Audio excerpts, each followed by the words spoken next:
रोमानियाको कन्सर्टमा प्रकाश सपुतमाथि स्टेजमै बोतल प्रहार। वर्तमान सरकार ढले देश अस्थिरतर्फ जान्छ पर्यटन मन्त्री किराँती। 42 स्थानीय तहले ल्याउन सकेनन् समयमै बजेट नल्याउने पालिकालाई स्पष्टीकरण सोधिने। जलहरी प्रकरणको छानबिन गर्न संसदीय समिति बनाऊ प्रदीप पौडेल। काठमाडौँ महानगरले करको दर बढाएर दायरा बढायो। नक्कली भुटानी शरणार्थी प्रकरणमा थप एकजना पक्राउ। कोशीका विपक्षी गठबन्धनको काठमाडौँमा आकस्मिक बैठक, विश्वासको मत लिने प्रस्ताव फेल गराउने निर्णय। बढी भएको बिजुली मात्र भारत बिक्री गरिन्छ ऊर्जा मन्त्री। हिमाल र पहाड रित्तिँदै गएकोमा सभामुखद्वारा चिन्ता व्यक्त। सभापति देउबा हुन्जेल काङ्ग्रेसबाट अरू प्रधानमन्त्री हुन सम्भव छैन। कोइराला काङ्ग्रेस र एमाले मिलेर सरकार बनाउने भन्ने कुरा सुनेको छु। स्वास्थ्य बीमा कार्यक्रममा देखिएको कमी कमजोरी हटाउँदै लगिनेछ स्वास्थ्य मन्त्री बस्नेत। बजेट संशोधन नभई पास हुन्छ अर्थमन्त्री। नेपालको 1 इन्च जमिन पनि अतिक्रमण हुन नदिन सरकार प्रतिबद्ध छ परराष्ट्र मन्त्री। 11 महिनामा झन्डै 68 करोड रुपियाँको सिमेन्ट निर्यात, सरकारको नीतिले व्यवसायी उत्साहित। र्यापर ग्रिस सहित 3 जनालाई पक्राउको माग गर्दै रङ्गेली विराटनगर सडक अवरुद्ध। हिरासतबाट बल्छी धुर्बेले भने 1x बेटको विज्ञापन गर्नु अवैध भन्ने थाहा थिएन। काङ्ग्रेस केन्द्रीय समिति बैठकको माग गर्दै केन्द्रीय कार्यालयमा पत्र दर्ता। न्यायाधीश नियुक्तिको निर्णय नगरी सक्यो न्याय परिषदको बैठक। यो गठबन्धन 5 वर्ष केही हुनेवाला छैन प्रधानमन्त्री प्रचण्ड। काठमाडौँ महानगरपालिकाले माग्यो +2 को शुल्क विवरण र आवासीय र व्यावसायिक भवनले सेवाग्राहीसँग पार्किङ शुल्क लिन नपाउने। नमस्कार, खबर दैनिकको खबर बुलेटिनमा यहाँलाई हार्दिक स्वागत छ। म किसान नेपाली। आज मिति 2080 साल असार 12 गते मंगलबार, तदनुसार ईस्वी सम्मत 2023 जुन 27 तारिक। सदाको जस्तै आज पनि विभिन्न खबर बुलेटिन सँगै उपस्थित भइसकेका छौं। यदि तपाईलाई हामी प्रति कुनै सल्लाह सुझाव एवं प्रतिक्रिया छन् भने तलको कमेन्ट बक्समा उल्लेख गर्न नभुल्नुहोला। यदि तपाईले हाम्रो च्यानल सब्स्क्राइब गर्नुभएको छैन भने सब्स्क्राइब गरिदिनु होला, सँगै रहेको बेल आइकन थिच्दिनु होला, जसले गर्दा तपाई समक्ष हाम्रा नयाँ अपडेटहरू सजिलै प्राप्त हुनेछन्। दर्शकबिन हेर्नै पर्ने खबर भएको हुनाले हामीलाई अन्त्यसम्म हेरेर साथ दिनु होला र हाम्रो यो मेहनतको लागि एक लाइक गर्न नभुल्नुहोला। आउनुहोस् खबर बुलेटिन सुरु गरौँ। रोमानियामा कन्सर्टमा प्रकाश सपुतमाथि स्टेजमा बोतल प्रहार भएको खबरको शीर्षकबाट। रोमानियामा नेपाली समुदायले आयोजना गरेको सांगीतिक कार्यक्रममा प्रस्तुति दिइरहेका बेला गायक प्रकाश सपुतमाथि आक्रमण भएको छ। नेपाली समय अनुसार हिजो राति मध्यरातमा स्टेजमा गीत गाइरहेका प्रकाश सपुतमाथि कन्सर्टमा सहभागीले क्यान बोतल प्रहार गरेका हुन्। बोलामाया गीत गाइरहँदा दर्शकीय दीर्घबाट प्रहार गरिएको बोतल सिधै प्रकाश सपुतको अनुहारमा लागेको थियो। उनको निधारमा सामान्य चोट लागेको र आधा घण्टा कार्यक्रम प्रभावित भएको जानकारी प्राप्त भएको छ। मादक पदार्थ सेवन गरेका व्यक्तिले बोतल प्रहार गरेका थिए। आधा घण्टा पछि सपुतले पुनः गायनलाई निरन्तरता दिएका थिए। सांस्कृतिक पर्यटन तथा नागरिक उड्डयन मन्त्री सुदन किराँतीले वर्तमान सरकार ढल्नु भनेको देशलाई अस्थिरतातर्फ लैजानु रहेको बताएका छन्। सोमबार संसद भवन बाहिर सञ्चारकर्मीसँग कुराकानी गर्दै उनले यस्तो बताएका हुन्। उनले भने यो सरकार ढल्दैन, 5 वर्षसम्म नै चल्छ। यो सरकार यस कारणले ढल्दैन कि ठूला राजनीतिक दलमा देखिएका अविश्वास अझै देशलाई अस्थिर बनाउने हो भने आउने निर्वाचनमा अस्तित्व झन सङ्कटमा पर्छ, देश अस्थिरतातर्फ जान्छ। उनले आफू प्रधानमन्त्रीले दिएको देश बनाउने निर्देशन र आमाले दिएको अर्थीभन्दा बाहिर गएर काम नगर्ने स्पष्ट पारे। उनले भने प्रधानमन्त्रीले दिएको देश बनाउने निर्देशन र मेरो आमाले दिएको जुन अर्थी हो त्यो भन्दा बाहिर जाँदिन। 36,100 प्रतिनिधिले काठमाडौँ सफा गर्ने हो भने 3 घण्टामा सकिन्छ, गरेर देखाउन। उनले वर्तमान सरकार 5 वर्षसम्म नै टिक्ने दावी समेत गरे। उनले आउने निर्वाचनमा ठूलो दलको अस्थिरता सङ्कटमा पर्ने डरका कारण पनि वर्तमान सरकार नढल्ने दावी गरे। देशभरका 753 स्थानीय तहमध्ये 42 वटाले समयमै बजेट ल्याउन सकेन। गाउँपालिकाका राष्ट्रिय महासंघ र नेपाल नगरपालिकाका संघले दिएको जानकारी अनुसार 10 असार भित्रमा 711 स्थानीय तहले मात्र बजेट ल्याएका हुन्। स्थानीय तह सरकार सञ्चालन ऐन 2074 को दफा 71 को उपदफा 1 बमोजिम 10 असारमा स्थानीय तहकै बजेट ल्याउनु पर्ने प्रावधान छ। ऐनले 10 असार भित्र अनिवार्य रूपमा बजेट ल्याउनु पर्ने व्यवस्था गरे। 29 गाउँपालिका र 13 नगरपालिकाको बजेट ल्याउन सकेनन्। समयमा बजेट ल्याउन नसक्ने स्थानीय तहमध्ये सबैभन्दा बढी 23 वटा पालिका मध्य प्रदेशका छन्। मध्य प्रदेशको 136 स्थानीय तह मध्ये 23 पालिकाले 10 असारमा स्थानीय तहको सभामा बजेट पेश नगरेका हुन्। 59 गाउँपालिका रहेको मध्य प्रदेशमा 13 गाउँपालिकाले बजेट ल्याएका छैनन्। यस्तै मध्य प्रदेशमा 77 वटा नगरपालिका मध्ये 67 वटाले मात्रै बजेट ल्याएका हुन्। चालु आवमा पनि मध्य प्रदेशमा नै बजेट पेश गर्ने समस्या देखिएको थियो। नेपाली कांग्रेसका सांसद प्रदीप पौडेलले पशुपतिनाथ मन्दिरमा राखिएको जलहरी बारे छानबिन गर्न संसदीय समिति बनाउन माग गरेका छन्। प्रतिनिधि सभा बैठकमा सुन्ने समयमा बोल्ने क्रममा कांग्रेस नेता पौडेलले जलहरीमा भ्रष्टाचार भएको भन्ने आरोप गम्भीर विषय भएकाले छानबिनका लागि संसदले समिति बनाउनु पर्ने आवश्यक रहेको बताएका हुन्। पौडेलले अख्तियारको अनुसन्धान प्रक्रियामा समेत प्रश्न उठाएका छन्। उजुरी परेको 2 वर्षपछि बल्ल अख्तियारले छानबिन गर्न लागेको छ। महालेखाको प्रतिवेदनमा प्रश्न आएको विषयमा यति ढिलो छानबिन किन गर्यो? अख्तियारको काम कारबाहीबारे प्रश्न गरे। जलहरी राख्ने तत्कालीन सरकारले गरेको निर्णय जस्तै भावी दिनमा अरू सरकारले निर्णय गर्न पाउने कि नपाउने भनी त्यो प्रकरणको प्रश्न उठाएको पौडेलले बताए। धार्मिक अवस्थाको केन्द्रमा भ्रष्टाचारको विषय जोडिँदा संसार सामु नेपाली शिर निहुरिएको उनले बताए। काठमाडौँ महानगरपालिकाले आगामी आर्थिक वर्ष 2080-81 मा करको दायरा विस्तारलाई जोड दिएको पाइएको छ। करका दरहरू यथावत राख्दै झोलामा राखिने विज्ञापनदेखि सवारी साधनमा बहाल करसम्मका प्रावधान थपिएका छन्। महानगरपालिकाले आर्थिक ऐन 2080 सार्वजनिक गर्दै यस्तो जानकारी गराएको हो। महानगरपालिकाले कर तिर्न प्रेरित र विभिन्न स्किमहरू समेत ल्याएको छ। पार्किङ प्रयोजनमा बहुतले भवन निर्माणलाई प्राथमिकता दिएको नगरले सडकमा अनुमति नलिई निर्माण सामग्री राखेमा चर्को जरिवाना लगाउने समेत नियम ल्याएको छ। फन पार्कमा व्यवसाय कर सुरु गरेको महानगरले व्यवसायी र आवासीय भवनले पार्किङ शुल्क लिन नपाउने गरी निषेध समेत गरेको छ।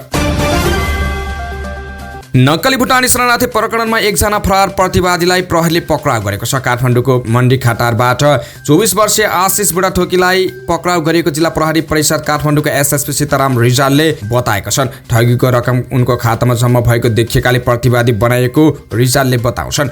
प्रकरणका फरार प्रतिवादीको खोज तलास गर्ने क्रममा हिजो उनलाई पक्राउ गरिएको हो। रिजालले भने उनलाई जिल्ला अदालत काठमाडौँमा पेश गर्छौं। नेपाली नागरिकलाई भुटानी शरणार्थी बनाएर अमेरिका लैजान्छु भन्दै करोडौं असुली गरेको प्रकरणमा प्रहरीले 30 जनालाई प्रतिवादी बनाएर 10 जेष्ठमा जिल्ला अदालत काठमाडौँमा मुद्दा दायर भएको थियो। त्यसबेला 16 जना मात्रै पक्राउ परेका थिए। पछि प्रहरीले थप 2 जनालाई पक्राउ गरेको थियो।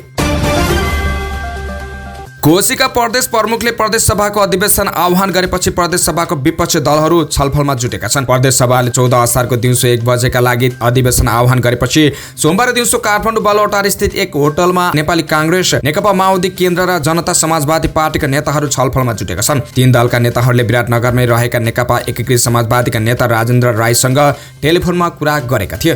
बैठकमा सहभागी माओवादी केन्द्र दलका नेता इन्द्रबहादुर आङवाङले मुख्यमन्त्रीको विश्वासको मत सम्बन्धी प्रस्ताव फेल गराउने निर्णय भएको बताएको छन्। माओवादी केन्द्र र जनता समाजवादी पार्टीले सरकार छोडेपछि कोशीका मुख्यमन्त्री हिक्मत कुमार कार्की अल्पमतमा छन्। उनले 14 असारमा विश्वासको मत लिने तयारी गरेका छन्। उपलब्ध संसदले बैठक बसेर विश्वासको मत सम्बन्धी प्रस्ताव फेल गराउने निर्णय गरेको उनले बताएका छन्।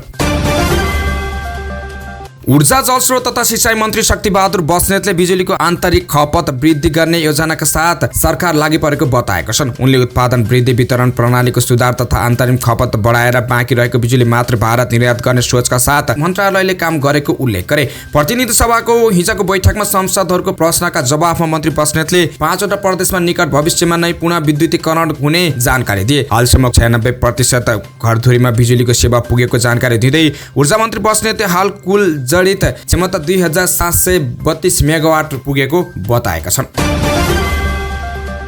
प्रतिनिधि सभा सभामुख देवराज घिमिरेले पछिल्लो जनगणनाको तथ्याङ्कले हिमाल र पहाड रित्तिँदै गएको देखाएकोमा चिन्ता व्यक्त गरेका छन्। सोमबार काठमाडौँमा राष्ट्रिय जनगणना 2068 को अन्तरिम नतिजा ग्रहण गर्दै सभामुख घिमिरेले तथ्याङ्क अनुसार हिमाल र पहाड रित्तिँदै जानु र तराई लगायत शहरी क्षेत्रमा धन घनत्व बढ्नुले सामाजिक र राजनीतिक दुवैतर्फ असर पर्ने बताएका हुन्। उनले राज्यको नीति तथा कार्यक्रम तय गर्दा तथ्याङ्क जरुर पर्ने भएकाले यसका आवश्यकता बढ्दै गएको जिकिर गरे। सभामुख घिमिरेलाई राष्ट्रिय तथ्याङ्क कार्यालय सचिव रामप्रसाद थपलिया नेतृत्वको टोलीले राष्ट्रिय जनगणना 2068 को नतिजा बुझाएको हो।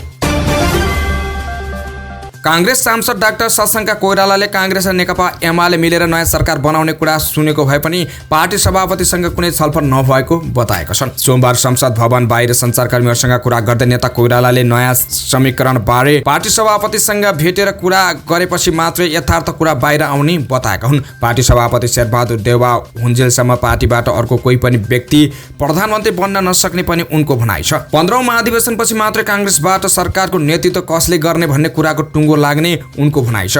15औं महाधिवेशनपछि आफू कांग्रेस सभापति बन्ने सम्भावना बलियो रहेको पनि नेता कोइरालाले बताएका छन्। सम्भवतः नेपाली कांग्रेस र नेकपा एमाले मिल्ने भन्ने कुरा सुनेको छु, तर पार्टी सभापतिसँग कुरा भएको छैन। भेटेर कुरा गरेपछि थाहा हुन्छ, उनले भने। स्वास्थ्य तथा जनसङ्ख्या मन्त्री मोहन बहादुर बस्नेतले स्वास्थ्य बीमा कार्यक्रममा देखिएका कमी कमजोरीलाई सुधार गर्दै लैजाने प्रतिबद्धता व्यक्त गरेका छन्। मन्त्री बस्नेतले निजी क्षेत्रमा कतिपय अस्पतालहरूले नवीकरण समेत नगरेका कारण ती अस्पतालहरूमा स्वास्थ्य बीमा कार्यक्रम सञ्चालन गर्न नसकेको पनि स्पष्ट पारे। सोमबार प्रतिनिधि सभा बैठकमा स्वास्थ्य तथा जनसङ्ख्या मन्त्रालयको विनियोजित शीर्षकमाथि सांसदहरूले उठाएको प्रश्नमा जवाब दिने क्रममा उनले सो स्पष्टीकरण दिएका हुन्। मन्त्री बस्नेतले सो कार्यक्रममा देखिएका कमी कमजोरीहरूलाई हटाउने गरी कार्ययोजनाहरू बनाउने काम भइरहेको समेत बताएका छन्। मन्त्री बस्नेतले स्वास्थ्य उपचारमा गरिब जनताले पहुँच वृद्धिका लागि आफूले निशुल्क बेडहरूको व्यवस्था मिलाउने कामलाई अघि बढाएको पनि पटक पटक दोहोऱ्याएका हुन्। अर्थमन्त्री डाक्टर प्रकाश शरण महतले आउँदो आर्थिक वर्ष 2080-81 को बजेट संशोधन नभइकन पास हुने दाबी गर्नुभएको छ। सोमबार संसद भवन बाहिर सञ्चारकर्मीसँग कुरा गर्दै अर्थमन्त्रीले बजेट असार 13 गते कुनै पनि संशोधन बिना पास हुने बताउनुभयो। उहाँले आफूले बजेट ल्याउँदा सीमित स्रोत साधनलाई मध्यनजर गरेर ल्याएको र बजेट आजको वास्तविकतामा आएको दाबी गर्नुभयो। बजेटमा समानता भएन भन्ने सांसदहरूको भनाई आफूले मागे अनुसारको नआएको भन्नेमा मात्र सीमित रहेको उहाँको भनाइ थियो। उहाँले भन्नुभयो बजेट पास हुन्छ त्यसमा दुई मत नै छैन। थोरै स्रोत साधन तर आवश्यकता धेरै, यो आजको वास्तविकता हो। आजको वास्तविक स्रोत साधनलाई मध्यनजर गरेर नै बजेट ल्याएको हो। बजेटको सीमाभित्र रहेर सम्बोधन गर्ने ठाउँ सम्बोधन हुनेछ। आएको बजेट नै पास हुन्छ, संशोधन हुँदैन। मन्त्री महतले बजेट ल्याउनु अघि नै धेरै छलफल गरेर ल्याएको भन्दै विधिभित्र रहेर पास हुने बताउनुभयो। परराष्ट्र मन्त्री नारायण प्रकाश एनपी संसद भवनमा नेपाली भूमि समेटिएको नक्सा राखिएको सम्बन्धमा भारतीय पक्षसँग कुरा गरी प्रतिवेदन पठाउन नेपाल दूतावासलाई निर्देशन दिएको बताउनु भएको छ। सोमबार प्रतिनिधि सभा बैठकमा मन्त्री सावतले त्यो नक्साको विषयमा भारतीय पक्षसँग कुरा गरी प्रतिवेदन पठाउन नयाँ दिल्लीमा रहेको नेपाली दूतावासलाई निर्देशन दिइसकेको बताउनु भयो। उहाँले यसप्रति नेपाल सरकारको ध्यान आकर्षण भएको भन्दै नक्साको विषय राजनीतिक विषय नभएको भनी भारतीय सरकारको विदेश मन्त्रीबाट आधिकारिक धारणा समेत आइसकेको बताउनु भयो। देशको सार्वभौम सत्ता, राष्ट्रिय अखण्डता, स्वतन्त्रता र अन्तर्राष्ट्रिय सीमामा कुनै आँच आउन नदिन र नेपालको 1 इन्च जमिन पनि अतिक्रमण हुन नदिन सरकार प्रतिबद्धता रहेको उहाँले स्पष्ट पार्नुभयो। चालु आर्थिक वर्षको 11 महिनामा झण्डै 68 करोड रुपियाँको सिमेन्ट भारत निर्यात भएको छ। अर्थमन्त्री भएको बेला जनार्दन शर्माले सिमेन्ट निर्यातमा प्रोत्साहनको नीति लिएपछि सिमेन्टको निर्यात उत्साहजनक रूपले बढेको हो।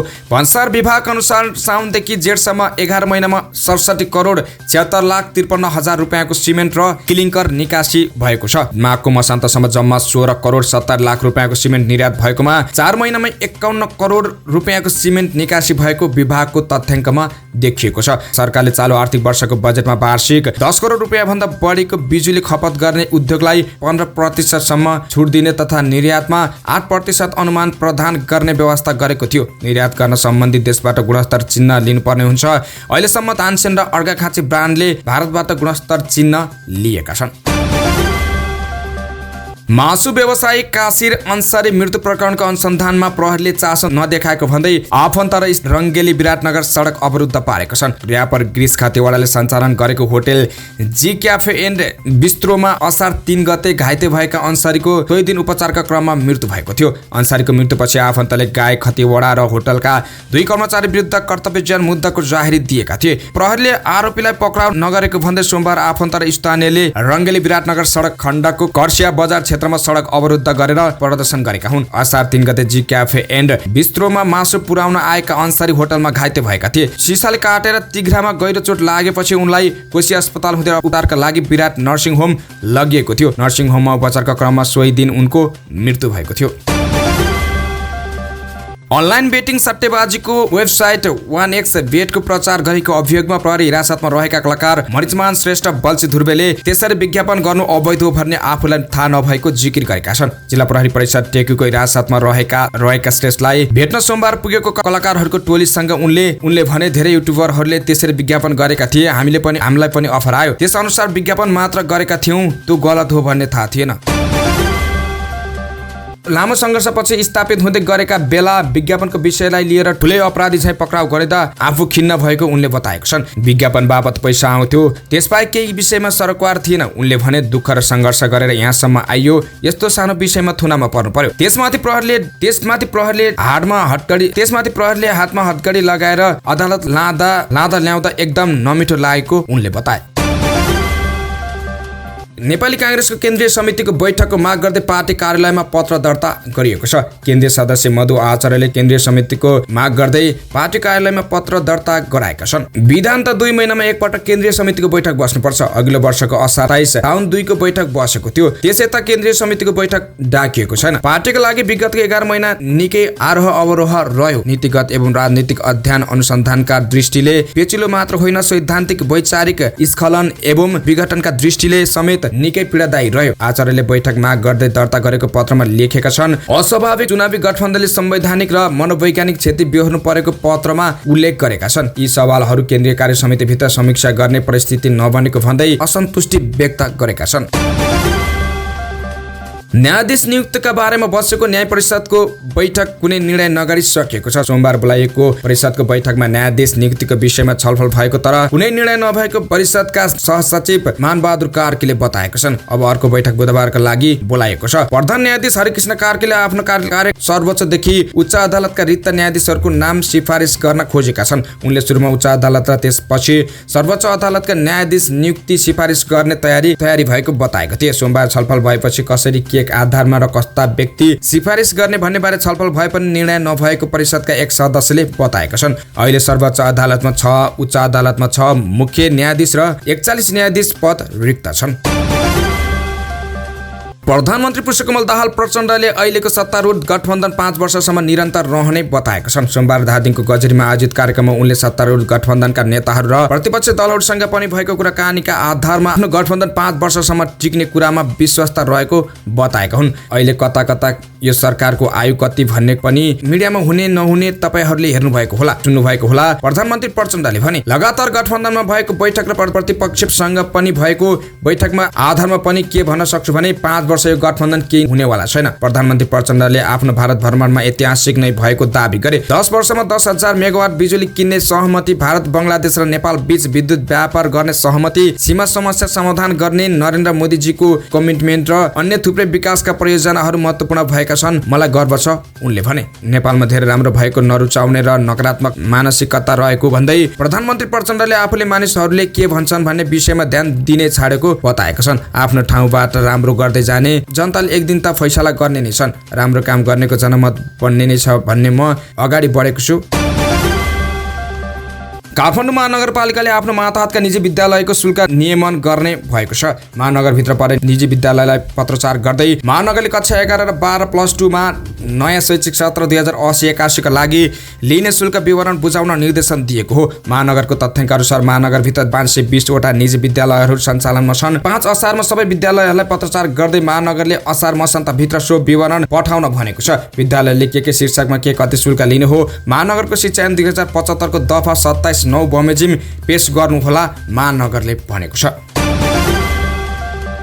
काठमाडौँ महानगरपालिकाले बहुतले आवासीय एवं व्यावसायिक भवनहरूमा सवारी साधन पार्किङ गर्ने सेवाग्राहीहरूसँग शुल्क लिन नपाउने व्यवस्था गरेको छ। आर्थिक ऐन 2080 मार्फत महानगरपालिकाले यस्तो व्यवस्था गरेको हो। आर्थिक ऐन अनुसार आफ्नो सेवाग्राही भन्दा बाहेक अन्यसँग भने पार्किङ शुल्क लिन महानगरपालिकाले रोक लगाएको छैन। महानगरपालिकाले सार्वजनिक सडकमा सवारी साधन पार्किङ सञ्चालन गर्न अनुमति नदिने बताएको छ। तर महानगरले आफैले आफ्नो क्षेत्रभित्र निश्चित अवधि तोकी सवारी साधन पार्किङ सुविधा उपलब्ध गराए बापत ऐनको अनुसूची 11 बमोजिमको सवारी साधन शुल्क लिई असुल गर्ने ऐनमा उल्लेख छ। निजी भवन वा जग्गामा पार्किङ व्यवसाय चलाउन अब अनिवार्य अनुमति पर्नेछ उनले भने। हवस् त यिनै खबरसँगै आजलाई अखबार दैनिक सकियो। स्वच्छ ताजा निष्पक्ष समाचारका लागि हाम्रो च्यानल सब्स्क्राइब गर्न नभुल्नुहोला। बिदा हुन्छौँ, नमस्कार।